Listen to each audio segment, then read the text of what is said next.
Hello friends, আমি অচিন্তা। আমি চলে আসলাম ইউটিউব চ্যানেল ইন্টুশাইট কিচেনে। আমরা একটা নতুন রেসিপি শেয়ার করবো। সেটা হচ্ছে লাল শাক আর মূলো শাক ভাজা বানিয়ে দেখাবো। সেটা বানাতে কী কী উপকরণ লাগে আসুন দেখাই। তার আগে একটা কথা বলে দিই, আমার চ্যানেল রেসিপিটি ছাড়া আছে। আপনাদের যদি ভালো লেগে থাকে অবশ্যই লাইক কমেন্ট ও শেয়ার করবেন। বেশি বেশি করে শেয়ার করবেন। যদি আমার চ্যানেল আর নতুন হয়ে থাকেন তাহলে প্লিজ সাবস্ক্রাইব করে দেবেন।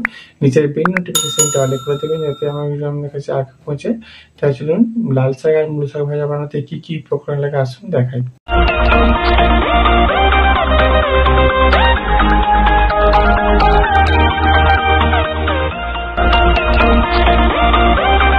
চলুন তাহলে লাল শাক আর মূলো শাক ভাজা বানিয়ে দেখাবো। তো সেটা বানাতে কি কি উপকরণ লাগা আসুন দেখায়। তার আগে একটা কথা বলি, ভিডিওটা প্রথম থেকে শেষ অবধি দেখার অনুরোধ রইল। তার জন্য রেসিপিটা শুরু করি। এখানে আমি দেখুন কিছু লাল শাক আর কি মূলো শাক ভালো করে ছোট ছোট করে কেটে ভালো করে ধুয়ে রেখেছি। তার জন্য রেসিপিটা শুরু করি। গ্যাসটা তাহলে কড়াটা বসিয়ে দিয়েছি। কড়াটা গরম হয়েছে, আমি তেল দিয়ে দেবো। তেলের উপরে দেবো 4টে কাঁচা লঙ্কা, 2টো শুকনো লঙ্কা। তারপরে ভেজে নেবো। রসুন কুচি ভালো করে একটু হালকা ভেজে নেবো।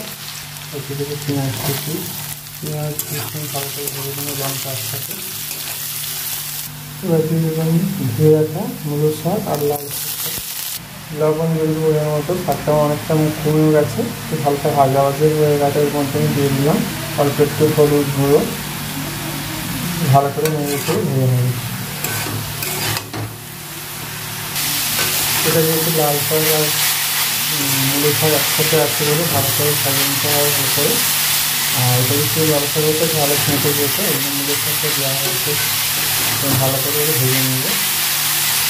অনেকটা ভাজা হয়ে গেছে, আর একটু ভালো করে ভাজতে হবে। শাকটাকে ভালো করে ভেজে নিয়েছি, এটা আমি এবার তুলে নেব।